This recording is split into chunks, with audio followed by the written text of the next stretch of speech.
بسم اللہ الرحمن الرحیم۔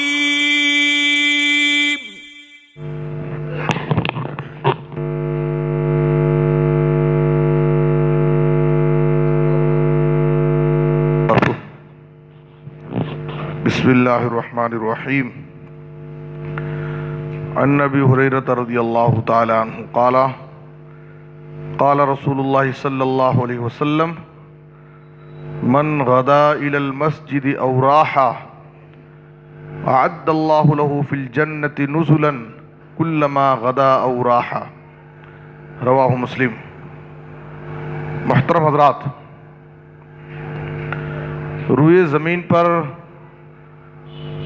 جگہ کے اعتبار سے سب سے افضل، مقدس، پاکیزہ، اللہ کے نزدیک محبوب جگہ اللہ کے گھر ہیں، مسجدیں ہیں، جن کی نسبت اللہ تعالیٰ نے اپنی طرف کی ہے۔ تو جو سب سے محبوب اور پاکیزہ جگہ ہے اللہ کے نزدیک، اللہ کے گھر میں، مسجدوں میں آنے جانے والوں کے لیے اور اس سے تعلق مضبوط کرنے والوں کے لیے بڑی بشارتیں ہیں اور بڑی فضیلتیں ہیں۔ جو لوگ اللہ کے گھر سے جڑتے ہیں، اللہ کے گھر سے اپنا تعلق مضبوط کرتے ہیں، اللہ کے گھروں کو بار بار آتے جاتے ہیں، اللہ کے گھر کو آباد رکھتے ہیں، اللہ کے گھر کی خدمت کرتے ہیں، اس مسجد سے جڑے ہوئے ہر آدمی کی فضیلت ہے۔ آپ صلی اللہ علیہ وسلم نے کہا من غدا الی المسجد او راحا، جو شخص، بخاری کی روایت میں ہے من غدا الی المسجد وراحا، جو شخص صبح اور شام اللہ کے گھر کی طرف، مسجد کی طرف آتا اور جاتا ہے عبادت کے لیے، تعلیم حاصل کرنے کے لیے، تو اللہ تعالیٰ اس شخص کے لیے جنت میں ضیافت، مہمان نوازی تیار کر دیتا ہے۔ جب جب وہ جائے گا اللہ کے گھر کی طرف، مسجدوں کی طرف آئے گا جائے گا، اللہ تعالیٰ جنت میں اس کے لیے ضیافت تیار کرے گا۔ دوسری حدیث میں آپ صلی اللہ علیہ وسلم نے کہا کہ جو شخص اپنے گھر سے اچھی طرح وضو کر کے مسجد کی طرف آتا ہے فَهُوَ زَائِرُ اللَّهِ، تو اللہ کا مہمان ہوتا ہے، اور میزبان پر یہ حق ہے کہ وہ اپنے مہمان کی تکریم کرے، اس کی تعظیم کرے، اس کا خیال رکھے۔ تو جو شخص اللہ کے گھر سے جڑتا ہے، مسجدوں کی طرف جس کا آنا جانا ہوتا ہے، وہ اللہ کا مہمان ہوتا ہے۔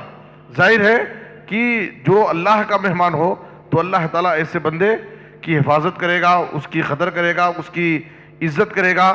تو مسجدوں سے جڑنے والوں کے لیے بڑی فضیلت ہے۔ آپ صلی اللہ علیہ وسلم نے ایک اور حدیث کے اندر فرمایا بشر المشائین فی الظلم الی المساجد بالنور التام یوم القیامہ۔ پہلے زمانے میں لوگ اندھیروں میں، تاریکیوں میں، گلیوں سے گزر کر کے مسجدوں کی طرف آتے تھے، تو آپ صلی اللہ علیہ وسلم نے کہا کہ راتوں میں، تاریکیوں میں مسجدوں کی طرف چل کر کے جانے والوں کو قیامت کے دن مکمل نور کی بشارت دے دیجیے۔ اللہ تعالیٰ ان کو مکمل نور عطا کرے گا۔ قیامت کے دن جب لوگ پل صراط کے اوپر سے گزریں گے، اس وقت ہر طرف اندھیرا ہوگا، کوئی نور نہیں ہوگا، تو اللہ تعالیٰ اس وقت ان کو نور عطا کرے گا اور وہاں ان کو کامیابی عطا ہوگی۔ اور مسجدوں کی طرف آنے جانے والوں کے لیے ایمان کی گواہی دینے کی بات کی گئی ہے کہ اگر کوئی شخص، اس کا تعلق مسجد سے ہے، اللہ کے گھر آتا جاتا ہے، نمازوں کی پابندی کرتا ہے، تو ہم اس کے ایمان کی گواہی دے سکتے ہیں کہ یہ شخص مومن ہے، یہ شخص مسلمان ہے، اللہ پر ایمان رکھتا ہے، اللہ سے ڈرنے والا بندہ ہے۔ نبی صلی اللہ علیہ وسلم نے کہا کہ جب تم دیکھو کہ ایک آدمی مسجدوں سے جڑا ہے، مسجد سے اس کا آنا جانا ہے، اس کا تعلق ہے، تو تم اس کے ایمان کی گواہی دے سکتے ہو کہ وہ مسلمان ہے، مومن ہے۔ بہرحال مسجد سے جڑے ہوئے ہر شخص کی کسی بھی اعتبار سے اس کا تعلق مسجد سے ہو تو ایسے شخص کی بڑی فضیلتیں ہیں۔ اور کل قیامت کے دن عرش الہی کے سائے میں جن خوش نصیبوں کو جگہ ملے گی، آپ صلی اللہ علیہ وسلم نے کہا وَرَجُلٌ قَلْبُهُ مُعَلَّقٌ بِالْمَسَاجِدِ، جس شخص کا دل مسجد سے جڑا ہوا ہو تو ایسے شخص کو بھی اللہ تعالیٰ قیامت کے دن عرش الہی کے سائے میں رکھے گا۔ اللہ سے دعا ہے کہ اللہ تعالیٰ ہمیں ہر حال میں مسجدوں سے جڑنے کی توفیق عطا فرمائے، اللہ کے گھروں کو آباد رکھنے کی توفیق عطا فرمائے، اور قیامت کے دن اللہ تعالیٰ ہم سب کو کامیابی عطا فرمائے۔ آمین تقبل یا رب العالمین۔ وصلی اللہ علی نبینا محمد وآلہ وصحبہ اجمعین۔